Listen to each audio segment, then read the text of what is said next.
بنت بتنطلق بجنون وهي سايقة بلدوزر ناحية بيت عاشت فيه سنين كتيرة. يا ترى هتعمل ايه؟ بيبدأ فيلمنا مع يونج، وبالرغم من ان ده اسم ولد لكن بطلته بنت، واللي بتكون في المحكمة لأنها ضربت 3 من زمايل أخوها جوك في المدرسة لأنهم ضربوه، وبيتحكم عليها ب10 ساعات علاج ضد العنف و40 ساعة تساعد في المجتمع لأن سنها تحت 21. وبيبان إن يونج عنيفة جدا لدرجة إنها بتروح وبتضرب زميلاته اللي بلغوا عنها، وبتبقى هتموت واحدة فيهم بالمقص، لكن بتسيبها وبتروح لمطعم والدها وبيبان إنهم عايشين فيه. ولما بيحضر أبوها أكل الزباين بيتحرق حرق شديد، وبتنقله يونج للمستشفى مع أخوها الصغير، ومش بيكون معاها تأمين أو فلوس يدفعوا بيها لأن أبوها بيضيع فلوسه على رهانات سباقات الخيول، وده بيخليها غضبانة جدا منه، وبيزيد غضبها لما بيضايقها وبيقول لها إنها لازم ترجع تدرس أو تتعلم حاجة تشتغل بيها، لكنها بتشتمه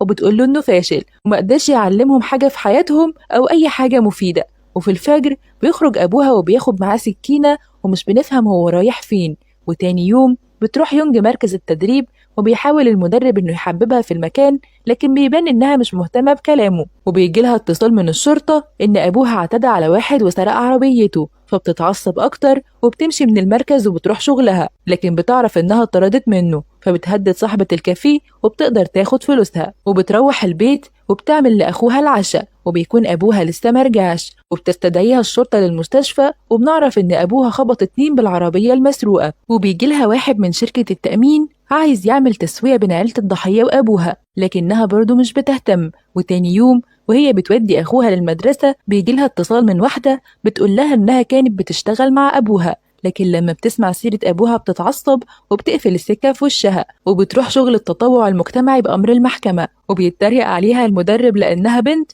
ومش هتقدر تسوق البلدوزر، لكنها بتروح وبتسوقه كويس جدا لأنها اتعلمت من جوز عمتها. ولما بتروح بتلاقي راجل وست في البيت بيتصرفوا كأن المكان ملكهم، وبتعرف إن أبوها باع المطعم لواحد اسمه تشوي، فبتطردهم وبتروح لأبوها المستشفى وبتلاقيه اتنقل للعمليات، وبتعرف إنه عايش على الأجهزة، وبيقول لها الدكتور إنه مش هيقدر يعمل حاجة وغالبا صحته مش هتتحسن. فبتفضل يونج تفكر إزاي الحادثة حصلت، وبتروح مكان الحادثة وبتعرف هناك إن ما كانش فيه ممر للمشاة في مكان الحادثة، يعني اللي خبطهم أبوها هم اللي غلطانين. وبتروح وبتتخانق مع أم الولد، وبتلاقي البنت اللي كانت معاه في الحادثة سليمة، ولما بتسألها بتطردها أم الولد، فبتستناها يونج تحت، ولما بتمسك ايديها مش بتتوجع فبتعرف انها بتمثل، وبتروح للضابط اللي كلمها وبيقول لها ان في ناس كتير بتعمل نفسها مصابة بعد الحوادث علشان التأمين، وبيقول لها ان ابوها عمل بوليس التأمين ليها، وانه احتمال يكون عمل الحادثة عن قصد علشان هي تستفيد منها. فبتتأثر جدا وبتتضايق ان ابوها عمل كل ده علشانها وهي كانت بتعامله وحش. وبيقول لها الضابط ان تشوي كان مدير الشركة اللي كان بيشتغل فيها قبل ما يفتح المطعم، وبيكون هو نفسه الشخص اللي أجر له المطعم، وبرضه الشخص اللي أبوها اعتدى عليه وسرق عربيته. فبتروح لتشوي وبتحاول تفهم منه اللي حصل، وبياخدها في عربيته وبيقول لها إن ادى الأرض بتاعة المطعم لأبوها علشان يبني عليها، لكن العقد خلص ولازم تخلي المكان، لكن مش بتفهم لو أبوها كان موافق إنه يسيب البيت ليه اعتدى على تشوي وسرق عربيته. وبتسأله هو قال إيه لأبوها خلاه يتصرف معاه بعنف كده، لكنه مش بيرد عليها. فبتروح المطعم وبتلاقي الديانة كسروا المكان، وبتضطر إنها تاخد جوك وتروح لعمتها، وبتقول لها إنها عايزة تسيب أخوها معاها، وبتفرح جدا عمتها، لكن بتقول لها يونج إنها مش هتقعد على طول، ولما بتتضايق بتقول لها إنها هتمشي، وبتاخد أخوها لكن بتكتشف في إيده علامات، وبتعرف إن زمايله ضربوه وبتحس بالعجز أكتر. ولما بتروح البيت بتسمع تسجيل صوتي طويل في تليفون أبوها،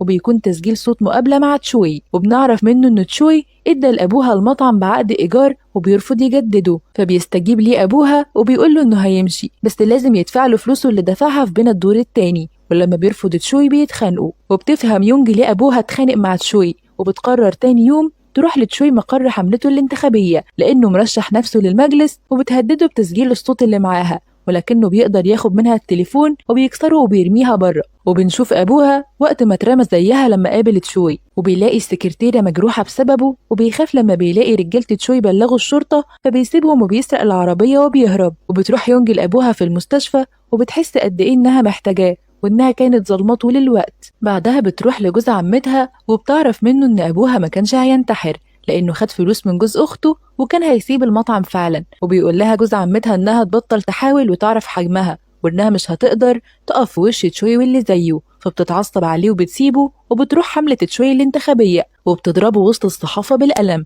لكن بيلم تشوي الموضوع وبيديها فلوس علشان تسكت، لكنها بتاخد الفلوس وبتحاول إنها تولع فيها قدام أهل بيته وبتهرب. ولما بترجع بتلاقي الثلاث بنات اللي ضربتهم وولد كمان مستنيها، وبيعتدوا عليها بالضرب قدام أخوها، وبيحاول أخوها إنه يوقفهم ويقوم أخته وبيوديها جوه البيت. وبتبكي يونج بحسرة على حالتها وبتقول لأخوها إنها تعبت وما بقتش قادرة تكمل، لكنه بيشجعها وبيروحوا سوا يشوفوا أبوها. وبتمضي على الاستمارة اللي بيها هيتشال أبوها من على الأجهزة لأنه بالفعل ميت ومش هيقدروا يعملوا حاجة، وبيموت الأب. وبتودي يونج أخوها جوك عند عمتها وبتروح شركة تشوي وبتسرق بلدوزر وبتاخده وبتروح على بيتها وبتهده، وبيشوفها ظابط وبيبلغ عنها، لكنها بتجري ووراها الشرطة لحد بيت تشوي وبتهده هو كمان. وقبل ما تكمل بتضربها الشرطة بالنار في دراعها وبتتسجن يونج سنة ونص، بس بتخرج بعفو. وأول ما بتخرج بتروح للولد اللي خبطه أبوها وبيقول لها إن هو اللي كان غلطان